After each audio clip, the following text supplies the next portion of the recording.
1 கொரிந்தியர் புஸ்தகம் 15வது அதிகாரம் 55, 56 2 வசனங்களையும் சேர்த்து வாசிக்கிறோம். எல்லாரும் எடுத்துக்கொள்வது 1 கொரிந்தியர் 15. எல்லாம் எடுத்தாச்சா? 1 கொரிந்தியர் 15வது அதிகாரம் 55வது வசனம், 56வது வசனம் எல்லாம் சேர்த்து வாசிப்போம். மரணமே உன் கூரங்கே, பாதாளமே உன் ஜெயமெங்கே. மரணத்தின் கூர் பாவம், பாவத்தின் பலன் நியாயப்பிரமாணம். நம்முடைய கர்த்தராகிய இயேசு கிறிஸ்துவினாலே நமக்கு ஜெயம் கொடுக்கிற தேவனுக்கு ஸ்தோத்திரம். லூக்கா 10வது அதிகாரம் 19வது வசனத்தை மையப்படுத்தி நம்ம அதை பேசிட்டு வரோம். சத்துடைய சகல வல்லமைகளை மேற்கொள்ளும்படி நான் உங்களுக்கு அதிகாரம் கொடுக்கிறேன் என்று இயேசு சொன்னார். ஒன்று உங்களை சேதப்படுத்தாதுன்னு சொன்னார். ஒன்று உங்களை சேதப்படுத்தாது நீங்கள் மேற்கொள்வீர்கள். எதையெல்லாம் மேற்கொள்வீர்கள் என்பதை குறித்து பேசி வருகிறோம். அது முதலாவது காரியம் பாவத்தை மேற்கொள்வீர்கள் என்பதை பேசினோம். இரண்டாவது காரியம் பிசாசினுடைய ஆவிகளை நீங்கள் மேற்கொள்வீர்கள் என்பதை பேசினோம். மூன்றாவதாக எதிராளிகளை நீங்கள் மேற்கொள்வீர்கள் என்று பேசினோம். அதனாலதான் பாவம், பிசாசனுடைய வல்லமை, எதையெல்லாம் பிசாசனும் நம்மை மேற்கொள்ளும்படி உபயோகப்படுத்தும் ஆயுதங்கள் என்னன்னு கேட்டீங்கன்னா பாவத்தின் மூலமாக மேற்கொள்கிறார். இன்னொரு பக்கம் பிசாசுடைய ஆவிகள் மூலமாக நம்மை பலவீனப்படுத்தி, நம்முடைய குடும்பத்தை பலவீனப்படுத்தி, நம்முடைய எல்லைகளை எல்லாம் சோதனைக்கு உட்படுத்தி பலவீனப்படுத்துகிறார். இன்னொரு பக்கம் பார்த்தீங்கன்னா எதிரிகளை தூண்டிவிட்டு நமக்கு விரோதமாய் வர வைத்து நம்மை எப்படியாவது பலவீனப்படுத்தி நம்மை மேற்கொண்டு விடலாம் என்று பார்க்கலாம். ஒவ்வொரு விதமான ஆயுதங்களை அவன் பயன்படுத்துகிறான். அப்படிப்பட்ட காலங்களிலே நாம் எப்படி அவனை மேற்கொள்வது என்பதை பற்றி பார்த்து வருகிறோம். இன்றைக்கு மரணம் உங்களை மேற்கொள்ளாது. Death cannot overtake you.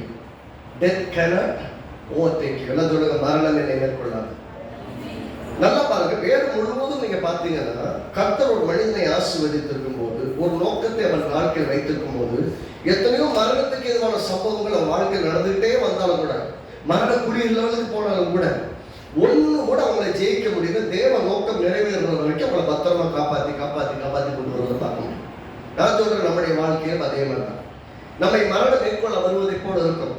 மரணம் தன்னுடைய வல்லமை நம்ம செலுத்துவதை போன்று இருக்கும். ஆனால் ஒன்று நீங்க மறக்கக்கூடாது, மரணத்துக்கு நம்ம வல்லமை இல்லை. ஈவன் பிசிக்கல் டெத், இந்த சரீரத்துல இன்றைக்கு இயேசு வருவார் என்றால் இந்த மரண சரீரமானது இன்றைக்கு மறுரூபமாகி இயேசுவோடு போகும். அப்படின்னா மரணத்துக்கு நம்மேல் அதிகாரம் இல்லாத அளவிற்கு தேவன் மாற்றிவிட்டார். ஆக மரணத்துக்கு வல்லமை இல்லாமல் போயிருக்கிறது. ஆக வாழ்க்கையில இன்றைக்கு நான் முக்கியமா நான் உங்களுக்கு சொல்ல விரும்புறது, உங்கள் வாழ்க்கையில தேவன் வைத்திருக்கும் ஒவ்வொரு நோக்கமும் சித்தமும் நிறைவேற மட்டும் மரணம் உங்களை வாரிக்கொண்டு போவதில்லை. பலவீனங்கள் வரலாம், சுகவீனங்கள் வரலாம், கஷ்டங்கள் இருக்கலாம், வேதனைகள் இருக்கலாம், ரொம்ப கடினமான பாதையில் நம்ம போறது இருக்கலாம், நம்ம பலவீனப்பட்டு கிடக்கிற மாதிரி கூட கிடக்கலாம், ஒண்ணுமே செய்ய முடியலங்கிற நிலைமை கிடக்கலாம். என்ன நடந்தாலும் ஒண்ணு மட்டும் கண்ணு முன்னாடி நிக்கணும், என் தேவனாகிய கர்த்தர் என்னை கொண்டு செய்ய நினைத்ததை எல்லாம் செய்து முடிப்பார். அது வரைக்கும் என் ஜீவனை தொடுவதற்கு எந்த சத்துருக்கு அதிகாரம் இல்லை. ஒரு பிசாசம் என்னை மேற்கொள்ளாது, ஒரு சாத்தான் மேற்கொள்ள முடியாது, ஒரு பாவம் என்னை மேற்கொள்ள முடியாது, ஒன்றாக என்னை அழித்து விட முடியாது. நான் என்ன சொல்ல போறேன், முற்று முடிய கர்த்தருக்குள் ஜெயிக்க போகிறேன். அப்ப ஜெயிக்கிறதுக்குன்னு மனசுல தீர்மானம் என்ற வாழ்க்கை ரொம்ப ரொம்ப முக்கியம். நெவர் கிவ் அப் அப்படின்னு உலகத்துல சொல்லுவாங்க. நெவர் எவர் கிவ் அப், எப்பயுமே கைவிட விட்டு மூச்சு பிடிச்சு தம் பிடிச்சு நிக்கணும், கடைசி நிமிஷம் வரைக்கும் நிக்கணும். நம்மளால முடியவே இல்லைங்கும் போது கர்த்தாவே என்னை காப்பாற்றுன்னு சொல்லணும். ஆமே, கர்த்தரை டெய்லி ஜெபம் பண்றாங்க. ஆனாலும் கடைசி நிமிஷம் வரைக்கும் இருக்கணும். பாருங்க தானியேலுடைய வாழ்க்கையை பாருங்க. நான் உங்களுக்கு ரொம்ப வசனங்களுக்குள்ளாக போகல, சில மக்களை பற்றி சொல்றேன், கடைசி சில வசனங்களை பார்ப்போம். தானியேலை பார்த்தீங்கன்னா பெரிய தரிசனம். எப்படி தரிசனம்? தன் குடும்பத்தில் இருக்கிற அத்தனை பேரும் அவனை தொழுது கொள்ளக்கூடிய அளவிற்கு, அவன் முன்பாக பணிகிற அளவுக்கு அவன் பெரியவனாக இருப்பார் என்பது தரிசனம். ஆனால் அந்த தரிசனத்தின் நிமித்தமாக, அதை சொன்னது நிமித்தமாக ஒவ்வொரு முறையும் தன் சகோதரன் பகைக்கப்படுகிறான். ஈவன் அவங்க அப்பா கூட என்ன உணர்ற அப்படின்னு சொல்றாரு. கொல்வதற்கு பார்க்கிறார்கள், கொல்லுவதற்காக குழியிலும் போடுகிறார்கள், கொல்வதற்கான எல்லா முயற்சியும் எடுக்கிறார்கள். பால் நினைச்ச குழியில போடுறாங்க, எடுத்து அப்பயும் பாருங்க, குழியிலே போடப்பட்டவனையும் கர்த்தர் காப்பாற்றுகிறார். ஒருத்தர் நல்ல தயவு கிடைக்கப்பட்ட ஒரு அண்ணன் கண் வேணாம், அவன் கொன்ற வேணாம், அவன் குழிக்குள்ள போட்டு விடுவோம். அங்கிருந்து எடுத்து கிளம்பி அந்த ஆட்களை வியாபாரம் பண்ணி எடுப்பாங்களே, அடிமையில் எடுப்பாங்க, அவங்ககிட்ட வித்துடலாம். பாருங்க, கொலை செய்வதாக திட்டமிட்டு இருக்கிற சகோதரர்கள் மத்தியில் கூட ஒருத்த இடத்துல கர்த்தர் பேசுறாரு, இவனை காப்பாற்றணும். நான் சொல்றேன், உங்களுக்கு விரோதமாய் ஒரு குடும்பமே எழுதுனாலும் உங்களை காப்பாத்துறதுக்காக ஒரு ஆள்கிட்ட பேசிட்டே இருப்பார். உங்களுக்கு விரோதமாய் 1000 பேர் எழுதினாலும் அந்த 1000 பேருக்கு மத்தியில் உங்களை காப்பதற்காக, உங்க பக்கத்தில் நிற்கிறதுக்காகவும், உங்களை தப்பு வைப்பதற்காகவும் உங்களுக்கு மத்தியில் ஒரு ஆட்களை எழுப்பி பேச வச்சு கொண்டிருப்பார். ஒரு உங்களுக்கு நேரடியாக தெரியாம போலாம். நான் சொல்றேன், உங்களுக்குள்ள இருக்கிற தரிசனம் பெரியது, உங்களுக்கு இருக்கிற அபிஷேகம் பெரியது, உங்களுக்காக வைக்கப்பட்டிருக்கிற நோக்கம் பெரியது. அந்த பெரிய நோக்கத்தை நிறைவேற்றுவதற்காக கர்த்தர் எந்த ரீதியிலையும் உங்களை காப்பதற்கு கவனமாக இருக்கிறார். உங்க வாழ்க்கையில மறக்கக்கூடாது. தானியேலுக்கு யோசேப்பை பற்றி சொல்லிக்கிறோம். யோசேப்பை குடியில போட்டாங்க, அப்படி கண்ட தயவு கிடைக்க பண்றாங்க. குடியில தூக்கி விட வைக்கிறாங்க, அங்க வியாபாரம் பண்றாங்க. ஒரு வீட்டுல போய் வேலை செய்யறான், அங்கேயும் அவருடைய கொலை குற்றவாளியை போல குற்றம் சாட்டப்பட்டு ஜெயில போடுறாங்க. அங்கேயும் அவருடைய உயிருக்கு ஆபத்தான காரியங்கள் தான் நடக்கிறது. ஆனால் இவ்வளவு சூழ்நிலை நடந்தாலும் கூட அவன் தலைவனாய் மாறுவதை எதுவும் தடுக்கவே முடியல. ஆக நாங்கள் நம்ம வாழ்க்கையில அடைய வேண்டிய லக்கு என்பதை தேவன் நிர்ணயித்து வைத்திருக்கிறார். ஒவ்வொருத்தருக்கும் உங்க வாழ்க்கையில் ஒரு தெய்வீக நோக்கம் வைத்திருக்கிறார். நீங்க சாதாரண சும்மா ஏதோ போற போக்கில் உங்களை ரசித்து விட்டுட்டாங்களா? கிடையவே கிடையாது. எல்லாரையும் ரட்சிக்கும் போது ஒரு பெரிய நோக்கத்தோடு ரட்சித்து இருக்கிறார். என்ன பிரச்சனைனா, நமக்கு ரட்சிக்கப்பட்ட நோக்கம் புரியாதனால ஒரு மாதிரியா வாழ்ந்துட்டு இருக்கிறோம். என்னைக்கு நோக்கம் புரியுதோ அந்த நோக்கத்தை கண்களுக்கு முன்பாக வைத்து அதற்காக வாழ ஆரம்பிப்போம். நான் சொல்றது என்னன்னா, நீ இந்த நோக்கத்தை தெரிந்து கொண்டு நான் யார்கிட்டே போய் கேட்கணும் அப்படின்னா ஒன்றும் தெரியவில்லை. நீங்க கர்த்தருடைய வசனத்தை வாசிக்க வந்தால் கர்த்தர் உங்களோட பேசுங்க. கர்த்தருக்கு யாருக்கு எந்த தீர்க்கதரிசிக்கு போகாது, எந்த மனுஷனுக்கு போகாது, யாரையும் கேட்கணும் அவசியமே கிடையாது. ஏனென்றால் கர்த்தர் உங்களோடு கூட இருக்கிறார், ஆவியானவர் உங்களோடு இருக்கிறார், அவர் கரெக்டாக நடத்துவார். உண்மையை சொல்ற, என்னுடைய அழைப்பை நான் யார்கிட்டையும் போய் கேட்கிறேன். என்னுடைய பிறந்த நாளைக்கு நான் ஜெபம் பண்ணும் போது காலையில எழுந்திரிச்சு ஜெபம் பண்ணி ரொம்ப நேரம் ஜெபம் பண்ணிட்டு இருக்கிறேன். கர்த்தர் ஒரு வசனத்தை மனசுல ஞாபகப்படுத்துறாரு. அந்த வசனம் எங்க இருக்குன்னு எனக்கு ஞாபகம் ஆரம்பம் ஒன்றும் தெரியாது. நான் கரெக்டா எடுத்து அந்த வசனம் அப்படியே வந்து நிற்குது கண்ணு முன்னாடி. அந்த வசனத்தை வாசிக்கிற அந்த 3 வசனம், அந்த வசனத்துக்கு மேல என்னால போக முடியல. திரும்ப திரும்ப அந்த வசனத்தை ஒரு அன்னைக்கு சொல்றேன்னு ஒரு 20-30 தடவை வாசிச்சிருப்பேன். சொல்றாரு, கர்த்தர் சொல்றாரு, இப்படித்தான் நான் வைக்கிறேன். உள்ள ஆவியானவர் பேசுகிறார், அவ்வளவுதான். அதுக்கப்புறம் அந்த வார்த்தை அநேகர் மூலமாய், அநேக ஊழியக்கார மூலமாக, அநேக தீர்க்கதரிசிகள் மூலமாக உறுதிப்படுத்தப்பட்டது. நான் சொல்றேன்னா, தீர்க்கதரிசி உறுதிப்படுத்துவதற்கு முன்பாக கர்த்தர் உங்கள்கிட்ட பேசியிருப்பார். உங்கள்கிட்ட பேசாத ஒண்ணு நான் உறுதிப்படுத்த போறதே கிடையாது. கர்த்தர் உங்கள்கிட்ட சொன்னதை நான் தான் சொன்னீங்க பல ஆள் மூலமா பேசுவேன். அப்படின்னா சொன்னவர் பெரியவர் கிடையாது, பேசினவர் தான் பெரியவர். அப்ப யாரை பிடித்து கொள்ளணும்னா, அவர் வந்தாருங்க, அவர் சொன்னாருங்க, அவர் பெரிய தீர்க்கதரிசிங்க. இல்ல, நமக்குள் பெரிய தீர்க்கதரிசி இருக்கிறார், அவர் ஆவியானவர். இன்னும் எளிமையா சொல்லணும்னா, உங்க வாழ்க்கைக்கு நீங்க தான் தீர்க்கதரிசி. நீங்க என்ன பேசுறீங்களோ அதான் உங்க வாழ்க்கையில் நடந்துட்டு இருக்கு, மேல நடக்க போகுது. உங்க வாழ்க்கையில எதை விசுவாசிகளோ அதை அடைய போறீங்க. மரணத்தை பத்தி பேசிட்டே இருந்தீங்கன்னா மரணம் உங்க வாசல்ல படுத்திருக்குன்னு அர்த்தம். ஜீவனை பேசிக்கொண்டு இருந்தா மரணத்துக்கு மேல அதிகாரமே இல்லைன்னு அர்த்தம். மரணத்தின் விடுதலை கூட நான் நிறைய சொல்லிக்கிறேன், நான் சாக விரும்பவே இல்லை. இப்போ ஏசப்பா அப்போ உன்னை கூட்டு போறப்ப வரையாப்பான்னு கூப்பிட்டா நான் வரலாற்று வேலை இருக்குன்னு சொல்லுவேன். எல்லாருக்கும் இன்னைக்கு சத்தா நாளைக்கு பருவம் போனோம், எல்லாருக்கும் ஆசை தான், எனக்கு ஆசை தான். அப்போ பவுலை பார்த்ததுக்கு அப்புறம் தான் அவர் கொலைசியல்ல சொல்லும் போது பார்த்ததுக்கு அப்புறம் தான் தெரிஞ்சது, நான் உயிரோடு இருப்பது உங்களுக்கு லாபம், உங்களுக்கு பிரயோஜனம். இன்னும் அநேக ஊழியக்காரர்கள் உருவாக்குவதற்கு பிரயோஜனம். நான் ஒரு கருவியாக இருக்க வேண்டும் என்பதை ஆசைப்படுகிறேன் ஒழிய கர்த்தரை இழைப்பாடுவதற்கு ஆசைப்படுறதை விட. அவளை பாடுங்க, கஷ்டம், வயசாக ஒரு ஆள் வைப்பா, எதுவாக இருந்தாலும் பரவாயில்ல, எல்லாத்தையும் சந்திக்கலாம், எல்லாத்தையும் ஜெயிக்கலாம். ஆண்டவருடைய நோக்கத்துக்காக ரொம்ப நாளைக்கு வாழணும். எல்லாம் சொல்லுங்க, ரொம்ப நாள் வாழணும். எத்தனை நாள் சொல்றீங்க? சத்தமா சொல்லுங்க. வாழறதுக்கு ஆசை இருக்கவங்க சத்தமா சொல்லுங்க. ரொம்ப நாளைக்கு வாழணுங்க. பலவீனத்தோடு வாழ்றதுக்கு ஒவ்வொரு நாளும் பலவீனங்களை மேற்கொண்டு வாழணும், ஜெயிச்சு வாழணும், சுகத்தை பேசிக்கிட்டே இருக்கணும். பிசாசு போராடித்தா இருப்போம், சுகத்தை பேசித்தான் இருக்கணும். மரணத்துக்கு ஒப்பு கொடுக்கறதுக்கு இல்ல, மரணமே வந்தாலும் ஜீவனை அடைந்தாலும் அதை தடுக்கவே முடியாது. அவ்வளவு பிரச்சனை யோசித்து நடந்தாலும், அவ்வளவு சூழ்நிலைகள் ஏற்பட்டாலும், மரணத்துக்கு எதிரான சூழ்நிலைகளா இருந்தாலும், அவங்க அப்பாவே சொல்றாரு, நீ செத்து போயிட்டு நினைச்சவனை நான் திரும்ப பார்ப்பேன் நான் நினைக்கவே இல்லை. அது 46-30 நினைக்கிறேன்.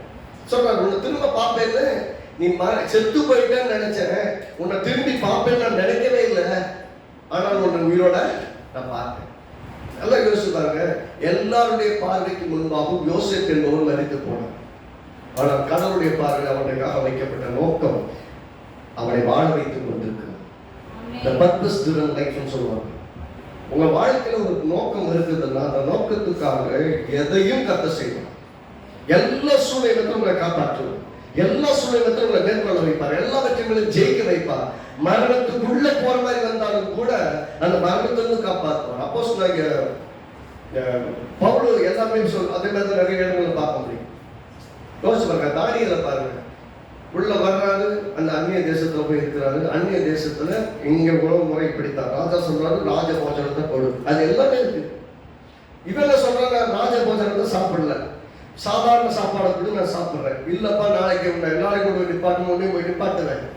அப்படி ஹெல்த் இல்லைன்னு எனக்கு பிரச்சனை வந்துடும். இல்லை நான் மோஸ்டியா தான் இருப்பேன் அப்படின்னு. ஆனால் அந்த ராஜ போஜனத்தை மறுத்து சாதாரண போஜனத்தை குடிக்க சாப்பிட்ற அவனையும் தேவன் நல்ல புஷ்டியா வச்சிருந்தார். போகும்போது எல்லாருக்கும் முன்பாக நல்லா தெரிய வைக்கிறார். அவன் அறிவு ரீதியாக பாதிக்கும் போது மற்ற எல்லாருக்கிட்ட 10 மடங்கு ஞானமான காண்பித்தார். அதனால என்ன ஆயிடுச்சுன்னா எல்லாருக்கும் முன்பாக மேன்மையானவன். ஆனா இவனை கொள்வதற்காக 1000 திட்டங்கள், சிங்க கட்டியும் போட்டாங்க, சாந்தகமே சகாபத்திற்கு நெருப்பையும் போட்டாங்க. ஆனால் மரணத்துக்கு ஏதுவான சூழல் வந்த போது, மரணமே தனக்கு முன்பாக இருக்கும் போதும் தேவனை மறுதலிக்கவில்லை. மரணம் எனக்கு முன்பாக இருக்கிறது, மரணம் என்னை நெருங்கி இருக்கிறது சொல்லும் போது, மரணம் நம்மை மேற்கொள்ள முடியாது என்ற நிச்சயம் இருந்தால் மரணத்தையும் எதிர்கொண்டு சந்திக்கலாம். ஆனால் மரணம் நம்மை ஒன்று செய்ய முடியாது. மரணத்துக்குள்ள போறாங்க, நெருப்புக்குள்ள போனா அவங்களை செத்து போயாச்சு. நெருப்புக்குள்ள போறாங்க, நெருப்புக்குள்ள 3வது நபராக 4வது நபராக தேவகுமார் உலாவுகிறார்.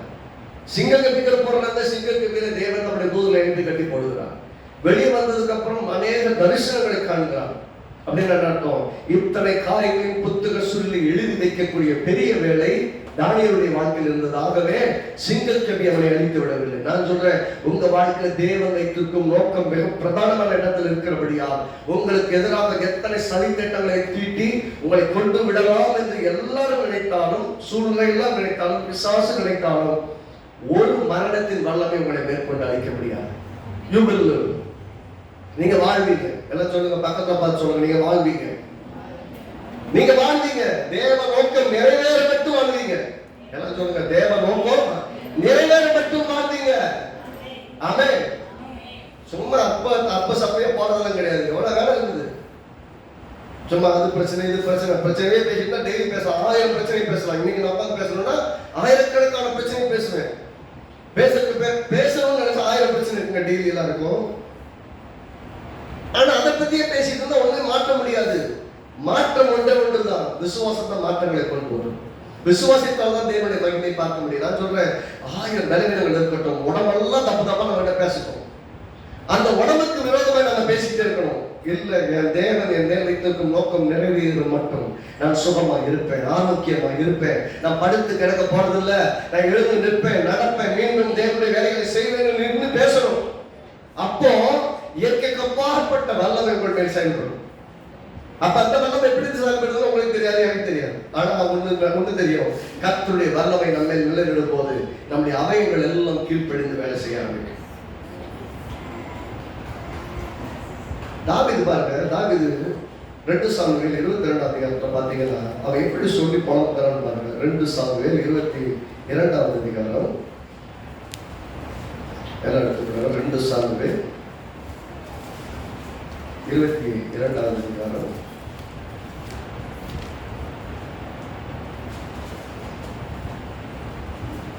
5ஆம் வசனம் 6ஆம் வசனம் 5ஆம் வசனம் 6ஆம் வசனம் 2 சாமுவேல் 22 5 6 பக்கம் 416, பழைய ஏற்பாட்டில் 416. எல்லாத்தையும் சேர்ந்து வாசிப்போம். மரண அலைகள் என்னை சூழ்ந்து கொண்டது, துர்ச்சன பிரவாகம் என்னை பயப்படுத்தினது, பாதாள கட்டுகள் என்னை சூழ்ந்து கொண்டது, மரண கண்ணிகள் என் மேல், மரண அலைகள், மரண கட்டுகள் சொல்றாங்கன்னா மரணத்துக்கு விட்டு கொடுக்கப்பட்டதை போல நான் சிக்கிட்டு இருக்கிறேன், என்னை எல்லாம் சூழ்ந்து இருக்கிறது, மரணம் சூழ்ந்து இருக்குது என்று சொல்லி புலம்புகிறான். சங்கீதக்காரன் சொல்றான், அதே தாவீது சங்கீதம் 23:4 பாத்தீங்கன்னா, சங்கீதம் 23:4 எல்லாம் எடுத்துக்கொள்ளுங்க, சேர்ந்து வாசிப்போம். சங்கீதம் 23:4 எல்லாம் சேர்ந்து சொல்லுங்க. நான் மரண இருளின் பள்ளத்தாக்கில் நடந்தாலும் பொல்லாப்புக்கு பயப்பட தேவரே என்னோட கூட இருக்கிறீர், உங்களுடைய கோலும் உங்களுடைய தடியும் என்னை. ஆமா, சாவின் விடுதுக்குள் இருக்கும் மட்டும் சாவின் பள்ளத்தாக்கிற்குள்ளும் நான் போகும்போதும் மரண அலைகள் என்னை சூழ்ந்திருந்தாலும் என்னை சுற்றிலும் மரண கட்டில விழுந்து நடந்தாலும் ஒன்று எனக்கு நல்லா தெரியும், நான் மரண இருளின் பள்ளத்தாக்கில் நடந்தாலும் பொல்லாப்புக்கு பயப்படும். கெட்டது நடந்துருமோ, என் வாழ்க்கை முடிஞ்சிருமோ, நான் போயிட்டேன்னா என் பிள்ளைங்க என்ன பண்ணுவாங்க, எதிர்காலம் நான் போய் என் வீட்டுக்காரன் என்ன பண்ணுவாரு, என் மனைவி என்ன பண்ணுவா, என் வேலை என்ன ஆகுது, என் வருமானம் என்ன ஆகுது, வீடு என்ன ஆகுது, கடன் இருக்குது, கஷ்டம் இருக்குது. அதெல்லாம் ஒன்றும் கிடையாதுங்க. தேவன் உங்களை மிக மோசமான நிலைமையில கைவிட்டு அப்படி ஒண்ணும் இல்லாம இருப்பாங்க. இது வரைக்கும் நான் பார்த்த வரைக்கும் ஒருத்தரையும் தேவன் அப்படி கைவிட்டு பார்க்கல. நீதிமன்றங்களுடைய பிள்ளைகள் கையேந்தி வெளியே நிற்க விடவே மாட்டோம். சில சமயம் அந்த டெஸ்டிங் பீரியட் சில குடும்பங்களுக்கு அந்த சூழ்நிலையில் மனிதனை நம்பி நிற்கிறாங்களா, கர்த்தரை நம்பி நிற்கிறாங்க. என்ன சொல்றாங்க, எல்லாம் வரவங்க வருவாங்க. ஒரு நாள் வீட்டில் யாரும் இறந்துட்டாங்க, பானையோ கரப்போ யாரும் வந்துட்டாங்கன்னா எல்லாம் வருவாங்க. நாங்கள் இருக்கோங்க, நாங்கள் உங்களுக்கு உதவி செய்யறோம், நாங்கள் உங்கள் பட்சத்தில் இருக்கிறோம். நீங்கள் கால் பண்ணி பாருங்க, ஒருத்தவங்க நோ ஆன்சர் தான். யாரும் பதில் சொல்ல மாட்டாங்க, யாரும் நிற்க மாட்டாங்க. ஒரு சிலர் ஒரு தடவை 2 தடவை ஹெல்ப் பண்ணுவாங்க, அதுக்கப்புறம் அவங்க எங்கே இருக்காங்கன்னே தெரியாது. அதுக்கப்புறம் கால் பண்ண எங்களுக்கும் குடும்பம் இருக்குங்க, பிள்ளை இருக்காங்க, ஏதோ என்னால் முடிஞ்சது செஞ்சு அதுக்கப்புறம் முடியாது 2 போயிடுவாங்க. ஆனால் கவனிச்சு பாருங்க, கடைசி வரைக்கும் கர்த்தரோட தான் கூட நிற்கலாம். அப்ப எதை பார்க்கணும்னா, எப்பவுமே கூட இருக்கிறவரை பிடிச்சுக்கணும். ஒத்தாசை உதவி எங்கிருந்து வந்தாலும் சரி கர்த்தருக்கு ஸ்தோத்திரம் வாங்கிக்கணும். அவ்வளவுதான். கொடுத்தவர்களை முக்கியத்துவப்படுத்த விடாது, கொடுக்க சொன்னவரையும் கொடுக்கிறவரையும் தான் முக்கியத்துவப்படுத்தணும். கொடுக்கிறவன் தேவன், கொடுக்க சொல்லுகிறவன் தேவன். கொடுக்கணும் நம்ம உள்ளத்துல சொல்லலன்னா 10 பைசா உங்களுக்கு தர மாட்டாங்க. உங்களுக்கு ஒன்று கொடுக்கணும்னா கர்த்தர் பேசணும், இல்லைன்னா கையில இருந்து ஒண்ணு வராது. அதுக்கான சூழல் உங்களுக்கு இருக்கணும், அப்பதான் கொடுக்கவும் முடியும். நான் சொல்றேன், உங்களுக்கு கொடுக்கிறது என்பது கர்த்தர் கொடுப்பது. ஆகவே கர்த்தர் தான் கொடுக்கிறார் இருக்கிறத எப்பயுமே மறக்கக்கூடாது, மனிதனை பார்க்கக்கூடாது. கர்த்தர் கொடுக்க சொல்கிறார், கர்த்தர் கொடுக்கிறார், கர்த்தருக்கு ஸ்தோத்திரம்.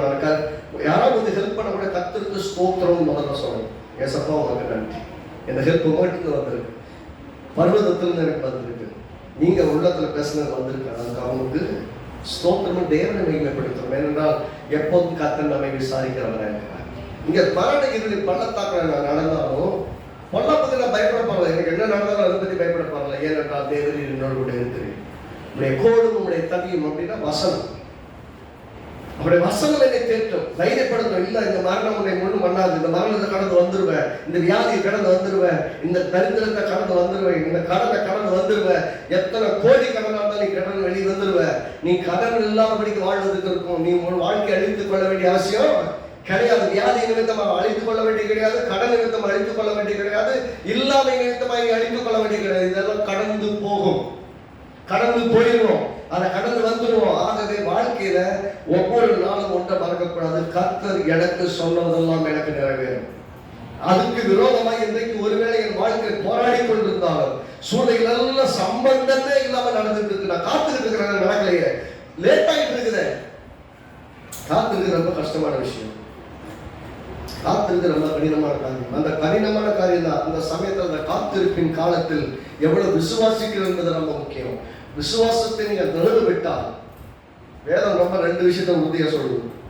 ஆபிரகாம் விசுவாசத்தினாலும் நீடிய பொறுமையினாலும் வாக்கு பண்ணப்பட்ட சுதந்திரித்தான். அவனுக்கு 25 வருஷம் ஆச்சு. அப்ப நான் 25 வருஷம் எப்படி காத்திருக்கு, 25 வருஷம் காத்திருக்க செய்யல.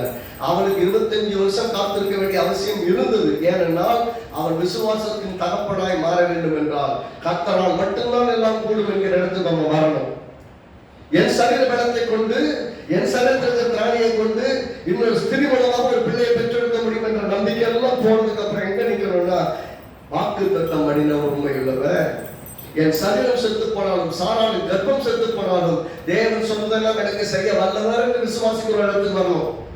அவன் விசுவாசித்து கண்டைக்கு தடுமாறினா இன்னைக்கு நமக்கு நல்லா தெரியும், எந்த இடத்திலும் எந்த சூழலும் எந்த நேரத்திலும் கர்த்தர் அற்புதத்தை செய்ய வேண்டாம். அப்ப நான் எப்படி பார்க்கணும்னா, என் தேவனாகிய கர்த்தர் எனக்கு இன்னைக்கும் அற்புதம் செய்ய வேண்டாம். நான் 25 வருஷம் காத்திருக்க அவசியம் எல்லாம் கிடையாது. 400 வருஷம் காத்திருந்து வாக்குத்தத்தம் பண்ணப்பட்ட தேசத்தை சுதந்திரிக்கமா கிடையாது. நான் 400 வருஷம் காத்திருக்கும்படி அழைக்கப்படவில்லை. நான் விசுவாசித்தால் இன்றைக்கு தேவனுடைய மகிமையை காணும்படி அழைக்கப்பட்டிருக்கிறேன். ஹல்லேலூயா. ஆக நம்ம விசுவாசம் என்பதுதான் பிரதானமான இடத்தை செய்யுது. எவ்வளவு விசுவாசிக்கிறது தான் அடைவது எவ்வளவு தூரத்தில் இருக்கிறது என்பதை நிர்ணயிக்கிறது. கண்கள்ல பார்க்கல, காதுல கேட்கல, மனசுல தோணல, ஆவியானவர் சொல்றாரு இதெல்லாம் வச்சிருக்கேன்.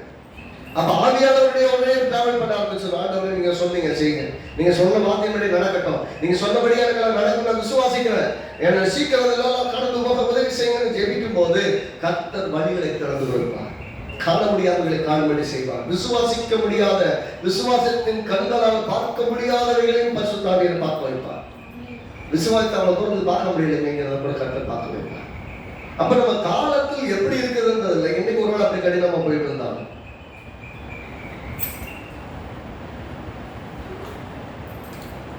பாருங்க, இஸ்ரவேல் ஜனங்களுக்குள்ள அடைக்கல பட்டணங்களை உருவாக்க சொல்லி 6 அடைக்கல பட்டணங்கள், அதாவது ஒவ்வொரு கோத்திரங்களுக்கு இருக்கிறதுல 3 பட்டணம் சொல்லிட்டு 6 பட்டணங்களை ரெடி பண்ண சொன்னாங்க. கானான் தேசத்துல 3 பட்டணம், இஸ்ரவேல் தேசத்துல 3 பட்டணம். இந்த 3 பட்டணங்கள்ல 3 பட்டணம் 6 பட்டணத்துல முக்கியமாக அங்க ஆசாரியர் வாழ்வார். ஆசாரியர் அபிஷேகம் பண்ணப்பட்ட ஆசாரியர் வாழ்வார். அந்த அடைக்கல பட்டணத்துல கைப்பெசரா யாராவது கொலை செய்து விட்டால் ஓடி ஒளிந்து தப்பித்துக் கொள்ளபடி, கொலை செய்யப்படாமல் மரணத்துக்காக உரியவன், கண்ணுக்கு கண்ணு பல்லுக்கு பல்லு உயிர் உயிர் மாதிரி நியமிச்சிருந்த காலத்திலே கைப்பெசரா ஒருத்தன் கொலை பண்ணிட்டான். நான் கொல்லணும்னு நினைக்கல, ஆனா தெரியாம பண்ணிடுச்சு, செத்துட்டான். இது நான் விரும்பி செய்யல, எனக்கு விரோதம் இருந்ததுனாலே பண்ணல, கைப்பசங்க நடந்துச்சு.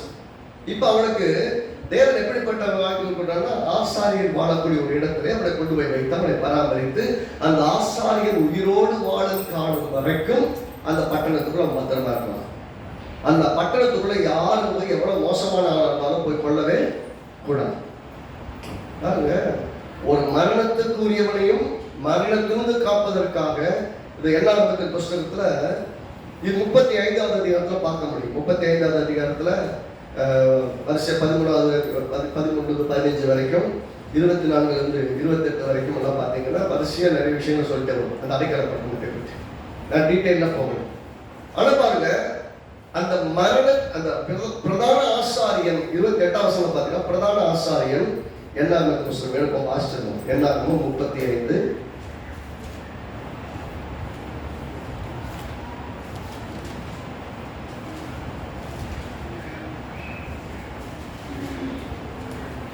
25ஆம் வசனத்தை வாசிக்கலாம். 25ஆம் வசனம், கொலை செய்தவனை பழிவாங்கவனுடைய கைக்கு தப்புவித்து அவன் ஓடி போய் இந்த அடைக்கல பட்டணத்துக்கு அவனை திரும்ப போகும்படி செய்ய கடவர்கள். பரிசுத்த ஸ்தலத்தினால் அபிஷேகம் பெற்ற பிரதான ஆசாரியர் மரணம் அடையும் மட்டும் அங்கே இருக்க கடவன் என்று வேதம் சொல்றது. எப்போ வரைக்குமா? பிரதான ஆசாரியன் உயிரோடு இருக்கும் காலம் மட்டும் அந்த பட்டணத்தில் அவன் குடியிருக்க கடவன். ஆனாலும் கொலை செய்தவன் தான் ஓடி போகிற அடைக்கல பட்டணத்தின் எல்லையை விட்டு வெளிப்பட்டு இருக்கும் போது பழிவாங்குவன் கொலை செய்தவனை அடைக்கல பட்டணத்துக்கு வெளியே கண்டுபிடித்து கொன்று போட்டால் அவன் மேல் ரத்த பலி இல்லை. கொலை செய்தவன் பிரதான ஆசாரியன் மரணமடையும் மட்டும் அடைக்கல பட்டணத்துக்கு இருக்க வேண்டும். பிரதான ஆசாரியன் மரணம் அடைந்த பின்பு தன் சுதந்திரமான காரியாட்சிக்கு திரும்ப போகலாம். நல்ல கவனிக்கணும். இது கிட்டத்தட்ட இயேசு கிறிஸ்துவின் மரணம். அந்த மரணத்துக்கு பின்பாக நமக்கு கிடைக்கப்படுற விடுதலை, சுதந்திரத்துக்கு போகக்கூடிய வாழ்க்கை பற்றியும் டிஸ்கிரைப் பண்ணும். எப்படியா கொலை செய்தவன் கொலை செய்யப்பட வேண்டும். கொலை செய்யப்பட வேண்டியவன் இந்த அடைக்கல பட்டணத்தில் சேர்ந்துடலாம். எங்க இருக்கணும்? ஆசாரிகள் இருக்கிற இடத்துல இருக்கணும். அந்த ஆசாரிகள் இருக்கிற இடத்துல மரணம் அவனை மேற்கொள்ள முடியாது, மரணம் அவனை தொட முடியாது, அவனுக்கு ப்ரொடெக்ஷன் கொடுக்கிறார். இதுலயும் பார்த்தீங்கன்னா அந்த போன பட்டணத்துல பிரதான ஆசாரியன் ஒருவேளை இறந்து விட்டால், அந்த அபிஷேகம் பண்ணப்பட்ட பிரதான ஆசாரியன் அங்க இருக்க இறந்து விட்டால், இப்ப என்ன பண்ணலாமா? அவர் வெளியே கிளம்பி போய் சொந்த ஊருக்கே போயிடலாம். இப்ப சொந்த பட்டணத்துக்கு போனதுக்கு அப்புறம் அவனை யாரும் கொள்ள முடியாது. ஏனென்றால் பிரதான ஆசாரியன் உயிரோடு இருக்கும் மட்டும் இவனுக்கு அந்த அடைக்கல பட்டணத்திலே பாதுகாப்பு. பிரதான ஆசாரியன் மறித்து விட்டால் அவன் எங்கே போனாலும் பாதுகாப்பு. எதுவுமே நடக்குது. நீங்க போனதுக்கு வீட்டுல உட்காந்து படிச்சு பாருங்க. பிரதான ஆசாரியன் உயிரோடு இருக்கிற வரைக்கும் அந்த பட்டணத்துக்குள்ள பாதுகாப்பு. பிரதான ஆசாரியன் இறந்துட்டாங்க, எங்க போனாலும் பாதுகாப்பு. இது பாத்தீங்கன்னா கிட்டத்தட்ட பழைய உடன்படிக்கை காலத்துக்கும் இந்த காலத்துக்கும் அப்படியே பொருந்தும். பழைய உடன்படிக்கை காலத்துல பிரதான ஆசாரியன் பரிசுத்த ஸ்தானத்துக்குள்ள போற வரைக்கும் இந்த ஜனங்களுக்கு எல்லாம் பாதுகாப்பு. கொல்லப்பட வேண்டியவர்கள் தப்புவிக்கப்படுவார்கள், இது ஆலயத்துக்கு வரணும். ஆனால் புதிய உடன்படிக்கையில் எப்படி? இயேசு விசுவாசித்து விட்டால் அவரை கர்த்தராகிய இயேசு சிலுவையிலே மரித்து விட்டார். மரித்து விட்ட பின்பாக நமக்கு எங்கும் பாதுகாப்பு. அப்ப கிட்டத்தட்ட இந்த அடைக்கல பட்டணம் என்று சொல்லப்படுவது கர்த்தருடைய மகா பெரிய பிரசன்னம். கர்த்தருடைய பிரசன்னம் என்று நான் சொல்றேன், இந்த மனிதன் கொல்லப்பட வேண்டியவனுக்கு அடைக்கல பட்டணத்தில் உயிர் வீழ்ச்சியும் காவலும் இருக்கும் போது அந்த மரணம் அவனை மேற்கொள்ளாது. ஆனால் அந்த அடைக்கல பட்டணத்தை விட்டு அவன் வெளியே வந்தால் காய்கறி எவனும் கொண்டு போட முடியும். ஆனா வெளியே வந்து அவனுக்கு ஆபத்து, உள்ள இருந்த பாதுகாப்பு. எப்போ? ஆசாரியன் மறிக்கிறவர்கள். ஆசாரியன் மறித்த பின்பாக பலபடி அவன் காரியாட்சிக்கு போகலாம். ஏட்டா வந்துட்டான்னு எல்லாருக்கும் தெரியும், பிரதான ஆசாரியன் மறித்துட்டான், இப்ப இவன் ஒண்ணுமே பண்ண முடியாது.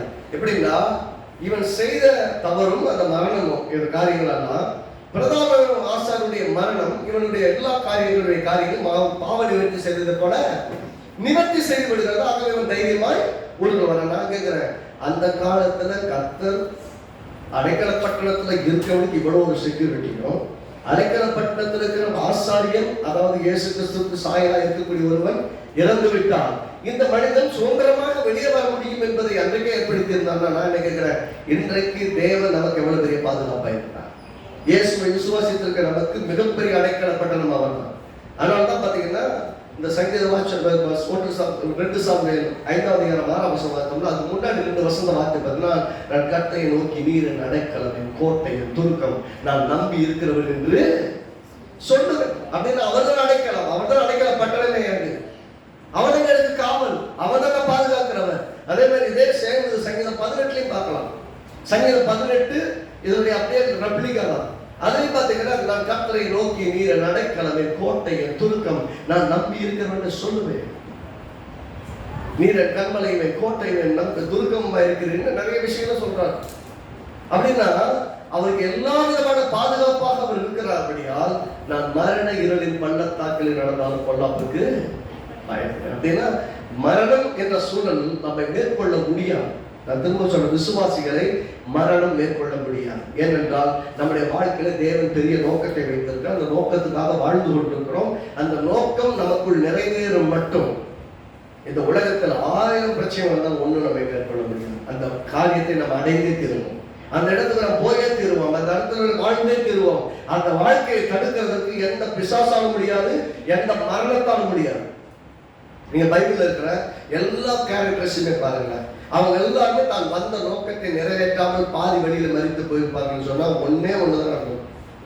தேவ நோக்கத்துக்கு எதிரான ஒரு வாழ்க்கை வாழ்ந்ததுனால மட்டும்தான் மிஸ் பண்ணிருப்பாங்க. மற்றபடியா சவுல் ஏன் செத்து போனார்? நடுவுல சவுல் ராஜாவா தான் தேர்ந்தெடுக்கப்பட்டார், அபிஷேகிக்கப்பட்டார். ஏன் இறந்து போயிட்டாரு? கடவுள் சொன்னதை மட்டும் செஞ்சுட்டு வாழ்ந்திருந்தா நல்லா வாழ்ந்திருப்பாங்க. கடவுள் சொன்னதை விட்டுட்டு என்னென்னமோ செஞ்சதுனால அவர் தன்னுடைய அபிஷேகத்தையும் இழந்து தனக்குள்ளாக ஒரு சமாதானத்தை இழந்து ஒரு கொலவெறி பிடிச்சவனை போற ஒரு மனுஷனை துரத்திட்டு இருந்தார். சவுலுக்கு தாவீதுக்கு வச்சு பாருங்க, ஒவ்வொரு நாளும் மரணத்தை, ஒவ்வொரு நாளும் எப்போ பார்த்தாலும் சவுல் துரத்திக்கிட்டே இருக்கிறார் தாவீதை. எங்க போனாலும் ஒரு பெரிய ராணுவமே, ஒரு ராஜாவுடைய ராணுவமே தேடிட்டு இருக்கு. எல்லா தேசங்களும் அவங்களுக்கு சொந்தம். அந்த தேசங்களெல்லாம் சொந்தக்காரங்க தேடிட்டு இருக்கிறாரு. ஆனாலும் கர்த்தர் அவன் கைக்கு காப்பாற்றுறாரு. அவனை நிறைய கையில மாட்ட விடுறாரு. ஆனா ஒண்ணும் பண்ணல. யோசிச்சு பாருங்க, கர்த்தர் ஒரு ராஜா ஒரு சந்தனோடு தேடிட்டு இருக்கும் போதும் அவன் உயிரை ஏன் காப்பாற்றினார்னா தாவீதை குறித்து தேவன் நோக்கம் வைத்திருந்தார். எத்தனை பேர் சொல்லுங்க என் வாழ்க்கையில் நோக்கம் வைத்திருக்கிறார்? என் வாழ்க்கையில் நோக்கம் இருக்குன்னா நீங்க வாழ்க்கையை குறித்து பயப்பட வேண்டியதில்லை, சூழ்நிலை குறித்து பயப்பட வேண்டிய, மரணத்தை பத்தி பயப்பட வேண்டியதில்லை, உங்களை துரத்தக்கூடிய சத்துருக்களை பார்த்து பயப்பட வேண்டியதில்லை, உங்களை துரத்திட்டே வர தரித்திரத்தை பார்த்து கவலைப்பட வேண்டியதில்லை, உங்களை டெய்லி பலவீனப்படுத்துகிற நோய்களை பற்றி கவலைப்பட வேண்டியதில்லை. ஏனென்றால் தேவன் உங்கள் வாழ்க்கையில வைத்திருக்கிற நோக்கத்தை நிறைவேற்ற மட்டும் எல்லாம் நேர்த்தியாய் நடந்து முடியும். யோபு பாருங்க, மரணத்தை ஆசையா வந்து பார்க்கலாம். சொல்றேன், இன்னைக்கே நான் பண்ணல படுத்துருவேன், விடிய காலத்தில் பார்த்தீங்கன்னா தேடிங்கன்னா நான் இருக்க மாட்டேன். யோபு 16வது அதிகாரத்தில் 16 வருஷமும் 7வது அதிகாரத்தில் 15 வருஷம் இதெல்லாம் பார்த்தீங்கன்னா மரணத்தை பற்றி அவ்வளோ ஈஸியாக பேசுகிறாங்க. இன்னைக்கே நான் செத்து போயிருவேன், இன்னைக்கே உயிர் போயிடும் அப்படிதான் மனசு வருத்தத்தோடு நிறைய சொல்றாங்க. யோபு புஸ்தகம், யோபின் சரித்திரம் 16வது அதிகாரம் 16வது வசனம். அழுகிறதுனால் என் முகம் அழுக்கடைந்து மரண இருளின் கண் நிலைகளில் உண்டாயிருக்கிறது. என்ன சொல்றாரு? அழுகிறதுனால் என் முகம் அழுக்கடைந்து. அழுகால பார்த்துருக்கீங்களா?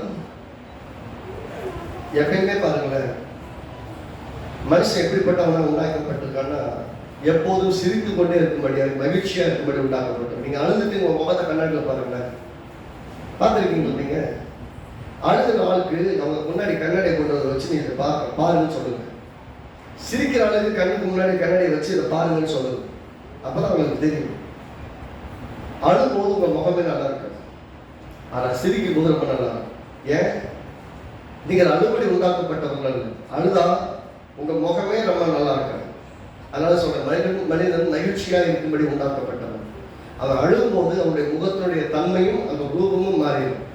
நம்பிக்கை இல்லாத போதுதான், பயம் அதிகமாகும் போது அழுகே வரும். அந்த நம்பிக்கை இழந்து போகும்போது உங்க முகத்துல தேவ பிரசன்னத்தை பார்க்க முடியாது, தேவனுடைய தைரியத்தை பார்க்க முடியாது, தேவனுடைய சமாதானத்தை பார்க்க முடியாது. அப்போ உங்க முகத்தை பார்த்தீங்கன்னா தெரியும், இப்படி நான் இருக்கக்கூடாது, நான் எப்படி இருக்கிறேன், நான் அந்த வாழ மாட்டேங்கிறத தீர்மானிக்கிறேன். பாருங்க, அழுகிறதுனால என் முகமெல்லாம் இருள் அடைந்து விலகினப்பட்டு கிடக்க. இதே மனுஷன் பாருங்க, வெப்பே போய் மண்ணில் படுத்துக்குவேன், திரும்ப தேடினீங்கன்னா என்னை பார்க்க முடியாது, நான் இருக்க மாட்டேன் அப்படின்லாம் தன்னுடைய மனுஷன் கலக்கத்தை சொல்றாரு. 7வது அதிகாரம் 15வது வசனம். அதனால் என் ஆத்துமா நெருக்குண்டு சாகிறதையும் என் நண்பர்களோடு உயிரோடு இருக்கிறதை பார்க்கும் மரணத்தையும் விரும்புகிறோம். வியாதி குடும்பம் தாங்க முடியல, பிள்ளைகள் இழந்திருக்கிறான், சொத்தை இழந்திருக்கிறான், மனைவி விட்டுட்டு போயிட்டான், எல்லாம் தனியா இருக்கிறாங்க. எப்படி சொல்ல? அதனால என் ஆத்துமா நெருங்குண்டு சாகிறதையும் என் எலும்புகளோட உயிரோடு இருக்கிறதை பார்க்கும் மரணத்தில் இருக்கும். உடம்புல தோடெல்லாம் இல்லை, என் எலும்புகளை கூட தோளோடு ஒட்டி கொண்டு இருக்கிறதுலாம் சொல்லுவாங்க. அந்த அதிகாரத்தை வாசிக்கணும். இவ்வளவு சொல்றாங்க. கடைசி வசனம் 21 மீறுதல் நீ பண்ணியாமலும் என் அக்கிரமத்தை நீக்காமல் இருக்கிறது. இப்பொழுது மண்ணில் படுத்துக் கொள்வேன், விடிய காலத்தில் நீ தேடுதினால இறைவன் என்று கர்த்தர் சொல்றேன். நீ நைட்டா இந்த உடம்பை சாப்பிடுறதுக்கு எவ்வளவு டைம் ஆக போகுது? தோல் மட்டும் தான் இருக்கு, தோல் மட்டும் சாப்பிட்றதுக்கு என்ன ஆக போகுது? நைட்டா வாழ்க்கை முடிஞ்சிடும். இப்படியெல்லாம் புலம்புறவங்க தான். ஆனால் அதே யோபு 42 15-16 வாசிங்கன்னா, இதற்கு பின்பாக யோபு 140 வருஷம் உயிரோடு இருந்து, அப்படியா இந்த கஷ்டத்துக்கெல்லாம் பின்னாடி கர்த்தரவனை சந்தித்தவனை ஆசீர்வதித்த பின்னாடி இதற்கு பின்பு 140 வருஷம் உயிரோடு இருந்தான். அப்படின்னா கஷ்டப்பட்ட காலம் ஒரு பகுதினா வாழ்ந்த காலம் மிக செழிப்பான காலம். அதனால இந்த வசனம் எனக்கு மிக ஆழமாக உள்ளத்தை தொட்ட வசனம். இதை வச்சு தான் எப்பவுமே சொல்றேன், நான் சாதனை ரெடியா இருந்தேன். எவ்வளோ ஒரு பிரச்சனை வந்தாங்க, அதுக்கப்புறம் நான் வாழ்ந்தேன். அதுக்கப்புறம் தேவனுக்காக நின்றுருப்பேன். இழந்து போனது எல்லாத்தையும் 2 மடங்கு பெற்றுக்கொண்டு வாழ்ந்து கொண்டு இருப்பேன். தேவ நோக்கம் எனக்குள் நிறைவேற மட்டும் யோபு சொன்னார், ஆண்டவரே நிறைய வேணும், யோபு வாழ்ந்து எக்ஸ்ட்ரா வயசா வாழ்றதுக்கு வாய்ப்பு என்ன வேணும்? யோபு கொடுத்த எக்ஸ்ட்ரா வாழ்க்கையாவது வேணும். அத்தனை வயசு 140 வயசுல இருந்து யாருக்கே நீங்க பாரமா இருக்க போறீங்க? நீங்கன்னா யாருக்கும் பாரமா இருக்க விட மாட்டார். ஆமே, ஆரோக்கியமா வச்சிருப்பார், நல்லா இருப்போம், சுகபலத்தோடு இருப்போம். கடைசி நிமிஷம் வரைக்கும் யாருக்கும் கஷ்டம் கொடுக்காம வாழ்வதற்கு தேவன் உதவி செய்யலாம். எதை விடாம சொல்றீங்க? நிறைய பேர் சொல்லுவாங்க, ஆண்டவரே நான் யாருக்கும் கஷ்டம் கொடுக்கக்கூடாது, எனக்கு ஒரு மாதிரி என்ன எடுத்துக்க மாட்டாரு அப்படிம்பாங்க. ஒன்று மட்டும் சொல்லுங்க, இந்த சூழ்நிலை நீங்க எழுப்பி உட்கார வைப்பீங்க, நான் அநேகருக்கு உதவி செய்ய வேண்டிய வாழ வைப்பேன். நான் எனக்கு மற்றவங்க வந்து சேவை பண்றதுல நான் உயிரோடு இருந்து அநேகருக்கு உதவி செய்யும்படியா என் கரத்தை நீங்க திடப்படுத்துங்க. நான் உயிரோடு வாழ்வேன், சுகபலத்தோடு இருப்பேன், நான் நல்லா வாழ்றத என் கண்ணால நானே பார்ப்பேன்.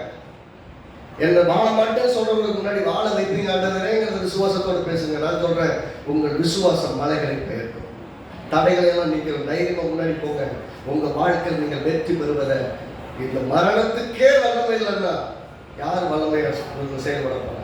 யார் வந்து உங்க வாழ்க்கையை தடுத்து நிறுத்திட போறாங்க? யாராலும் ஒன்றும் பண்ணிட முடியாது. ஏனென்றால் மரணத்துக்கு உங்க மேல் வல்லமையே கிடையாது. அதனால பார்த்தீங்கன்னா மரணத்தை பார்த்து பயப்படாதீங்க. ஒரு சில சமயம் பெரிய பெரிய ஊழியக்காரர்கள் கூட பயம் வருகிறது. அப்போஸ்தலர் நடவடிக்கைகள் 27ஆம் அதிகாரத்தில் பார்த்தீங்கன்னா, அப்போஸ்தலர் நடவடிக்கைகள் 27ல எல்லாம் எடுத்துக்கொள்ளும். நான் வந்து இந்த பூமிக்குரிய வாழ்க்கையில் இருக்கிற மரணத்தை பற்றி இப்போ பார்த்துட்டு வரோம். உலக வாழ்க்கையில் இருக்கிற மரணத்தை கொடுத்து இன்னொரு மரணத்தை பற்றி பார்க்க போறோம். அது வேற, அது கடைசியாக பார்ப்போம்.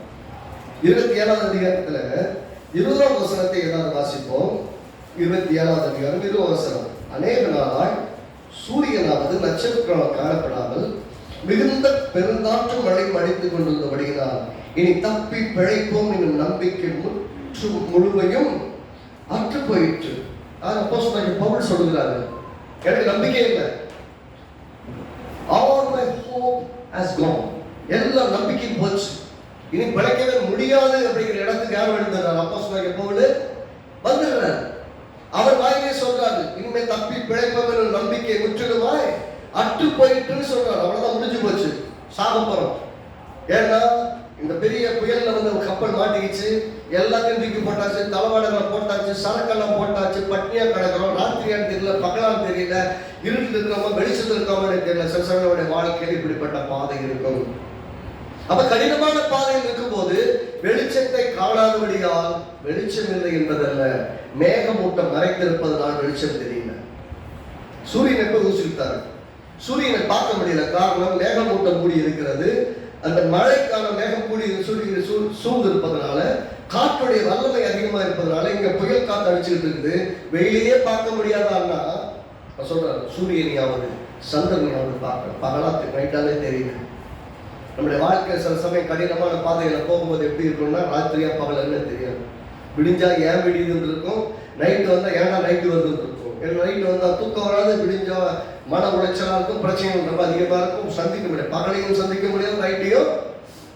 பகல ராத்திரி ஒண்ணு மாதிரி இருக்கும் வாழ்க்கையில. அப்படிப்பட்ட சூழல்ல இப்போ ஒரு மனுஷன் நின்றுட்டு இருக்கிறாரு. அந்த பெரிய கொடுமையான ஒரு காற்று, புயல் காற்று தாக்கி கப்பல் சேதம் அடைஞ்சிருக்கு. இவர் உயிருக்கு பயம் வந்துருச்சு. இப்போ ஊழியக்காரன் தான், ஊழியக்காரன் மனுஷன் தானே, அவருக்கு பயம் வந்துருச்சு. ஏன்னா கர்த்தர் பேசுற சத்தத்தை கேட்கல. கிளம்பும்போது கர்த்தர் பேசுனாரு, இந்த பையனோட நல்லா இருக்காதுப்பான்னு. அதுக்கப்புறம் நல்லா இருக்கான்னு சொன்னதுக்கப்புறம் கூட இழுத்து வந்துட்டாங்க. இப்ப என்ன பண்றது? சரி, நீங்க கரெக்டா இருந்தாலும் உங்களை கூட இழுத்துட்டு வரவங்க இருக்காங்க பாருங்க. உங்களை ஏற்பட்டு இறக்கி வந்துதான் இருப்பாங்க. நல்லா நீங்க போயிட்டு இருந்தாலும் பிரச்சனை ஸ்கோர்த்து விடுறதுல ஒரு பெரிய கூட்டமே வேலை செய்யும். நல்லா தான் இருப்பீங்க நீங்க, வேற வழி இல்லை. கூட இவங்களோட வாழ்ந்தாகணும், இவங்களோட வேலை செஞ்சாகணும், இவங்களோட குடும்பம் நடத்தியாகணும், இவங்களோட போய் ஆகணும், இவங்களோட வந்தாகணும். இவங்கதான் உறவுக்கு அறைகள்லாம் விட்டு போக முடியாது, எங்கேயா கொண்டு இறக்கி விடுவாங்க. அப்படித்தான் இறக்கி விட்டாங்க. இப்ப கடவுள் பேசுறத கேட்க முடியல, பயம் அதிகமாயிடுச்சு. பயம் அதிகமான கர்த்தர் பேசுறத கேட்க முடியல. ஆனாலும் கர்த்தர் நல்லவர். நீங்க எப்போ பயப்படுறீங்களோ அப்ப கர்த்தர் உங்களோட பேசணும். இந்த மனுஷன் நம்பிக்கை முற்றிலும் அற்று போயிட்டு கர்த்தர் பேசுகிறார் பாருங்க. 22 வசனம், ஆகிலும் திடமனதா இருங்கள், இப்பொழுது உங்களுக்கு தைரியம் சொல்லுகிறேன், கர்த்தர் சேதமே அல்லாமல் உங்கள் ஒருவனுக்கும் பிராண சேதம் வராது. ஏனென்றால் என்னை ஆட்கொண்டவரும் நான் சேவிக்கிறோமான தேவனுடைய தூதனானவர் இந்த ராத்திரி இடத்தில் வந்து நின்று அவளை பயப்படாதே, நீ ராயனுக்கு முன்பாக நிற்க வேண்டும், இதோ உன்னோட கூட யாத்திரை பண்ணுகிற யாவரையும் தேவன் உனக்கு தயவு பண்ணினார். நான் சொல்றேன், உங்கள் நிமித்தமாக உங்களை சுற்றி இருக்கிற எல்லாருடைய உயிர்களையும் காப்பார். உங்களுக்கு உயிர் பயம் வர்றது மட்டும் கிடையாது, உங்க கூட இருக்கிறாங்க, உங்களை கோட்டு விட்டாங்க, மாட்டி விட்டாங்கல்ல, அவங்க எல்லாம் கூட இருப்பாங்க. உங்கள் நிமித்தமாக உங்கள் உயிரை காக்க வேண்டும் என்பதற்காக உங்களை சுற்றி இருக்க எல்லாருடைய உயிரை காப்பாற்றுவாங்கன்னா அவங்க எல்லாம் நீங்க காப்பாற்றப்பட்டதுக்கு சாட்சிகள். நீங்க எப்படி போனீங்கன்னு தெரியும், எப்படி காப்பாற்றினாருன்னு தெரியும். எல்லாரும் சொல்லுவாங்க, மெய்யாவே உங்க ஆண்டவர் உங்களோட இருந்தார், அதனாலதான் நீ தப்பிச்ச, நாங்களும் தப்பிச்சு நீ உயிரோடு இருக்கிறோம்னு சொல்லுவாங்க. அப்படி சொல்லும்படி தேவன் செய்வார். அதனால நீங்க சூழ்நிலை பார்த்து பயப்படாதீங்க. இப்ப பாருங்க, ராத்திரி மகள் ராத்திரியா பகலான்னு தெரியல, நம்பிக்கை குற்றம் விட்டு போச்சு. இப்ப சொல்றாரு, இப்போ திடமனதா இருங்க, தைரியம் சொல்றாரு. நான் சொல்றேன், நீங்கள் பயந்து கொண்டிருந்த நாட்கள் மாறி மரண பயத்தில் இருக்கிறவர்களுக்கு தைரியம் சொல்லக்கூடியவர்களாக நீங்கள் இருப்பீர்கள். எத்தனை பேராமை சொல்றீங்க? மரண பயத்தில் இருக்கிறவர்களுக்கு நீங்கள் தைரியம் சொல்கிறவர்களாய் மாறுவீர்கள். அடுத்த வருஷம் பாருங்க, ஆனபடி நான் மனுஷரே திடமனதா இருங்கள் என்று உங்களுக்கு திடமனதா இருங்கள் எல்லாம் சேர்ந்து சொல்லுவோம். எனக்கு சொல்லப்பட்ட பிரகாரமாகவே நடக்கும் என்று தேவனிடத்தில் நம்பிக்கை இருக்கிறேன். எனக்கு என்ன ஆண்டவர் சொன்னாரோ அப்படித்தான் நடக்கும்னு ஆண்டவர் நம்புறேன். அப்படி நாம் நம்பி இருக்கிறதுனாலதான் நல்லா கவனிக்கிறோம், கப்பல் சேதமே இல்லாமல் பிராண சேதம் வராது, உயிர் சேதம் வராது. நான் சொல்றேன், நடக்கிறதுலாம் உங்களுக்கு ஏதாவது நிறைய இழப்புகள் ஏற்பட்டுக்கலாம், உயிரோடு இருந்தா எல்லாத்தையும் சமாளிச்சுக்கலாம். எத்தனை பேர் சொல்றீங்க? ஆமா, ஒன்றும் பெரிய கஷ்டம் கிடையாது. கர்த்தரின் ஆசீர்வாதம் ஐஸ்வர்யத்தை தரும். கர்த்தர் ஆசீர்வதித்தார், ஐஸ்வர்யம் வந்துடும், அது பெரிய விஷயம் கிடையாது. கப்பல் சேதமே இல்லாமல் உங்களுக்கு ஒருவனுக்கும் பிராண சேதம் வராது, அவ்வளவு பெரிய வாக்கு தத்துவம். இங்க இருக்க ஒருத்த கூட சாக மாட்டீங்க, அதை விட என்ன இருக்குது? நான் இந்த வார்த்தையை சொல்றாரு, சொல்லிது எனக்கு சொல்லப்பட்டபடிதான். எதுவுமே சொல்லுங்க, எனக்கு சொல்ல முடியாது. உங்களை குறித்து தேவன் வாக்கு பண்ணியிருக்கிறது எதுவோ அதுபடிதான் நடக்கும். அதை மறக்கவே மறக்காதீங்க. உங்களுக்கு சொன்ன வாக்கு தத்துவம் நீங்க உயிரோடு இருந்தா, நீங்க சொன்ன வாக்கு தத்துவத்தினுடைய ருசிகளை அனுபவிக்காமல் நீங்கள் உங்கள் வாழ்க்கை முடிக்கிறது. அதை நிறைவேற்றுவார், அதை நிறைவேற்றி முடிப்பார். அதுக்கு முன்னாடி எந்த மரணமோ எந்த பிசாசோ எந்த வல்லமையும் உங்களை வாரி கொண்டு போவதில்லை. மரணம் உங்கள் மேல் வந்து நிற்காது, உங்க மேல மேற்கொள்ளாது. இங்க சொல்றாரு, எனக்கு சொல்லப்பட்டபடிதான் நடக்கும். எத்தனை பேர் சொன்னீங்க எனக்கு சொன்னது நடக்கும்? எனக்கு தேவை என்ன சொன்னா அதான் நடக்கும். மற்ற வேலை சொன்னது நடக்காது. நீ நாசமா போயிருவ, நீ விளங்காம போயிருவ, உருப்படாம போயிருவ, நீ நல்லாவே வரமாட்ட. எல்லாருக்கும் தேங்க்ஸ், அவங்க எல்லாம் சாட்சி. ஏனென்றால் அவர் சொன்ன வார்த்தைகளுக்கு எல்லாம் மேலாக உயிரோடு வச்சிருக்கிறாரு, நல்லா வாழ வச்சிருக்கிறாரு. என்ன அந்த வார்த்தைகள் எல்லாம் மட்டுப்படுத்தி போட்டார். அதான் சொல்ல பாரு, உங்கள் வாழ்க்கையில தேவன் சொன்னது நடக்கும். அதெல்லாம் பார்த்தீங்கன்னா அடுத்த அதிகாரத்தில் பார்த்தீங்கன்னா வேற இடத்துக்கு போகிறோம். கரைக்கு வந்துட்டாங்க, நல்லா கவனிங்க. கரைக்கு உயிரோடு வந்துட்டாங்க. கரைக்கு உயிரோடு வந்த உடனே நல்லா போய் நல்லா மழையில காத்திரி மழை நனைஞ்சிட்டு வந்தவனுக்கு கரையை என்ன பண்ணுவாங்க, உடம்பெல்லாம் ஈரமா இருக்கும். கொஞ்சம் வெயில் நெருப்பு பற்ற வச்சா நாளாக நெருப்பு வைக்கிறாங்க. நெருப்பு வச்சா பாம்பு ஊற்றுது, பாம்பு கையில் பிடிச்சி தொங்குது. அந்த ஊராளுக்கு தெரியாத பாம்பு மோசமான பாம்பு. அந்த பாம்பு கடிச்சா செத்து போயிடுவாங்க, கையில கால் நீங்கி எடுத்து செத்து போயிடுவாங்கன்னு தெரியும். ஆனா பாருங்க, அவன் பாட்டு உதறி போட்டு சாதாரண உட்காந்து வெயில் காஞ்சிட்டு இருக்கான். பாம்பு குத்துறத பத்தி யோசிக்கவே இல்லை. ஏன் பாம்பை குத்துறதை பத்தியும் சாவு வருங்கிறத பத்தியும் அவன் யோசிக்கவே இல்லைன்னா, கர்த்தருடைய வாக்குத்தத்தம் ரொம்ப பெருசு. கர்த்தர் சொன்னாரு, நீ ராஜாவுக்கு முன்பாக நிற்பாய். எத்தனை பேர் சொல்றீங்க? நான் ராஜாவுக்கு முன்னாடி நிற்கிறேன், நிற்கும்படி அழைக்கப்பட்டிருக்கிறேன். ஆகவே இந்த வழியில நடக்கிற எதுவும் என் மரணம் வராது, என் வாழ்க்கை அழிக்கப்படாது. இந்த பாம்புக்கு வல்லமை கிடையாது, இந்த கடலுக்கு புயலுக்கு வல்லமை கிடையாது. என்னை எந்த விதத்திலும் மரணம் மாறிக்கொண்டு போறது கிடையாது. வாழ தீர்மானித்திருக்கிறேன். அவனால கேஷ்ல உதவி போட்டு உட்காந்துருக்க எல்லாம் பாக்குறாங்க, எங்க உள்ள சாவான். நான் சொல்றாங்க, எங்கே சாவு என் விழுவான் என்று எல்லாருமே பார்த்து கொண்டு இருக்கிறார்கள். நிறைய சமயங்களில் பார்த்தீங்கன்னா நம்ம எப்போ விடுவோங்கிறதுல ஒரு பெரிய சந்தோஷமான உறவுக்காரங்களுக்கு, சுற்றி இருக்க மக்களுக்கெல்லாம். நம்ம வேலை செய்ய நேரத்துல சரி, நம்ம வாழ்க்கையில தடிக்கு விழுந்தா ரொம்ப சந்தோஷம். நீங்க பார்த்துருக்கீங்களா, காமெடிங்கிறது சிரிப்பாங்க, நிறைய அடி வாங்குறதை பார்த்து சிரிப்பாங்க, அவனை போட்டு 4 பேர் ஒத்துறதை பார்த்து சிரிப்பாங்க. மற்றவங்க எல்லாம் சேர்ந்து ஒருத்தர் அடிச்சா அதை பார்த்து மகிழக்கூடிய மனநிலைக்கு நம்ம எல்லாம் வந்துட்டோம். உலகம் நீங்களும் அப்படி இல்லை. சொல்ற இந்த காமெடி சீன் போட்டாங்கனால அதை பார்த்தீங்கன்னா ஏதோ ஒரு காட்டிக்குவான், ஏதோ 4 அடி வாங்குவான், இல்லை எதனா பண்ணுவான், ஏதோ இடப்படமா சிக்கிக்கிட்டு தப்பிக்கவே முடியாதவங்க இருப்பான். அதை வச்சுட்டு அப்படியே சிரிச்சு மகிழ்வாங்க பார்த்துக்காரு. அது மாதிரி தான் நம்மளுடைய வாழ்க்கையில் நம்ம மாட்டிக்கிறத நினைச்சு சந்தோஷப்படுற ஒரு பெரிய கூட்டம் இருக்கும். ஆனா அவங்க பார்க்கும் போதே நம்ம விடுதலை ஆக்கிறது வேலை செய்யலாம், கண்டிப்பா வேலை செய்யலாம். அதை சொல்றேன், நீங்க சொல்லிட்டாரு, நீ ராஜாவுக்கு முன்னாடி நிற்பணும். நான் இன்னைக்கு சொல்றேன், நீங்கள் ராஜாவுக்கு முன்பாக நிற்க வேண்டிய மக்கள். வழியில மரணம் அள்ளிட்டு போனதுங்க, மரணத்துக்கு மேல வல்லமையே கிடையாது. ஏன்னா மரணமே உன் கூறு எங்கே, பாதாளமே உன் ஜெயம் எங்கேன்னு சொல்லிட்டு மரணத்தின் கூறு பாவம். பாவத்தின் மேல் வெற்றி கொண்டவர்களுக்கு மரணத்தின் மேல் வெற்றி உண்டாயிருக்கிறது. எத்தனை நாமே சொல்றீங்க? ஏற்கனவே பாவத்தை கிறிஸ்துவுக்குள் ஜெயித்தவர்களுக்கு மரணத்தின் மேல் அதிகாரம் இருக்கிறது. மரணம் உங்களை மேற்கொள்ள முடியாது. எப்பயுமே மனசு நிறைய வச்சுக்கணும், அந்த சாவுக்கு என் மேல வல்லமை கிடையாது, மரணம் என்னை மேற்கொள்ள முடியாது, மரணம் என்னை ஆள முடியாது, மரணத்தின் மேல் நான் ஆளுகை செய்வேன், மரணத்தை நான் ஜெயிப்பேன், வெற்றி கொண்டு நான் வாழ்வேன் என்பதை ஒவ்வொரு நாளும் அறிக்கையிட்டு விசுவாசத்தோடு வாழ்வேன். அல்லேலூயா. அதை நீங்க அப்படி பார்க்க ஆரம்பிச்சா தான் வெற்றிகரமாக வாழவே முடியும். வாழ்க்கையை பற்றியே யோசிக்கணும். அப்படின்னு சொல்லுவேன், எப்பயும் விடுறதே கிடையாது. கர்த்தாவே ஆவியை ஒப்பு கொடுக்கிறேன் அப்படின்றது.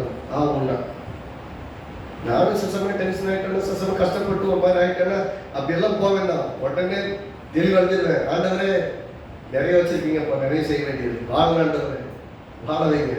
இதெல்லாம் கடந்து வருவேன், நான் நல்லா வருவேன். நான் சாதாரண பேசிட்டு போயிட்டே இருப்பேன், அவர்கிட்ட சொல்லிக்கிட்டே இருப்பேன்.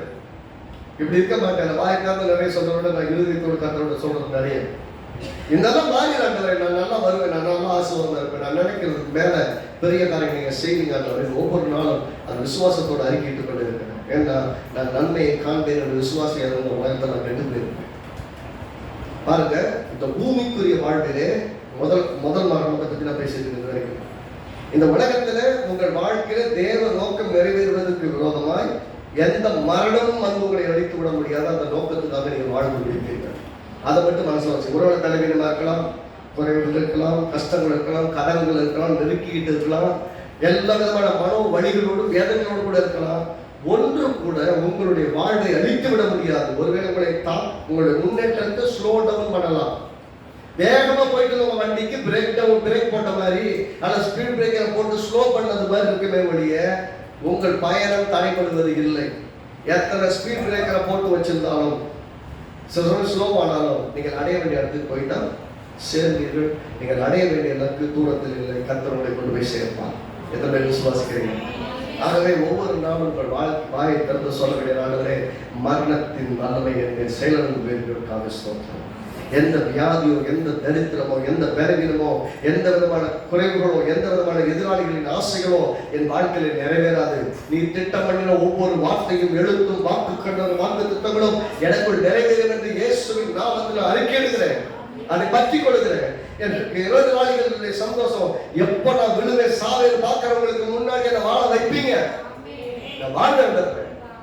பூமியில தலை நிமிர்ந்து வாழும்படி செய்வீர்கள். அதை விசுவாசிக்கிறார்கள். ஒவ்வொரு முறையும் நீங்கள் அறிக்கையிடுங்கள். அந்த சூழ்நிலையில மேற்கொள்ளுங்கள்.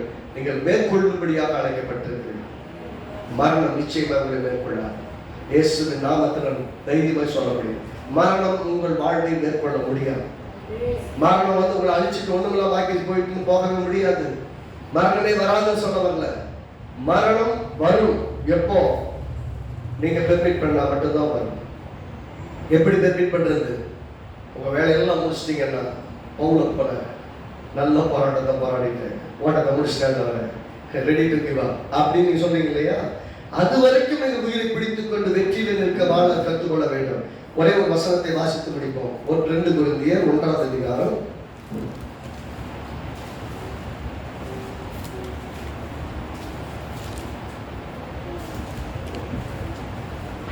9ஆம் வசனம் 10ஆம் வசனம். அதே பவுல், அப்போஸ்தலனாகிய பவுல் தான் வந்த பாதையில் இருந்த சவால்களை குறித்து பேசும்போது 7ஆம் வசனத்திலிருந்தே பேசிட்டு வர. நம்ம 9ஆம் வசனத்தில் 10ஆம் வசனத்தில் பார்ப்போம். வாசித்து நிறைவு செய்வோம். 2 கொரிந்தியர் 1ஆம் அதிகாரம் 9, 10. நாங்கள் எங்கள் மேல் நம்பிக்கையாயிராமல் மரித்தோரை எழுப்புகிற தேவன் மேல் நம்பிக்கையாயிருக்கத்தக்கதாக மரணம் வரும் என்று நாங்கள் எங்களுக்குள்ளே நிச்சயிக்கிறோம். நிச்சயமா செத்து போவோம் நாங்கள் தீர்மானம் பண்ணியிருந்தோம். அப்போஸ்தலனாகிய பவுல் சொன்னாங்க, இனிமேல் தப்பி பிழைப்போம் நம்பிக்கை அற்று போய் அன்னைக்கு என்ன முடிவு இருந்தாருன்னா, இனிமேல செத்தா கர்த்தராகிய இயேசு என்னை மறுபடியும் உயிரோடு எழுப்புவார், அன்னைக்கு உயிரோடு எழுந்து அவரோடு இருப்பேன்னு நான் நினைச்சேன் அப்படின்னு சொல்றாரு. அப்படின்னா என்ன அர்த்தம்னா, மரித்தோரின் உயிர்த்தெழுதலை மட்டுமே நம்பிக்கொண்டிருந்தார். ஏன்னா இயேசு மரித்தோர் உயிரோடு எழுப்புவார் அப்படின்னு நம்புறார். சொல்றாரு, நாங்கள் எங்க மேல் நம்பிக்கையாராமல் மரித்தோரை எழுப்புகிற தேவன் மேல் நம்பிக்கையா இருக்கதாக மரணம் வரும் என்று நாங்கள் எங்களுக்குள்ளே நிச்சயித்திருந்தோம். கண்டிப்பா செத்துருவோம், செத்தா இயேசப்பா உயிரோடு எழுப்புவார் நம்பிட்டு இருந்தோம்.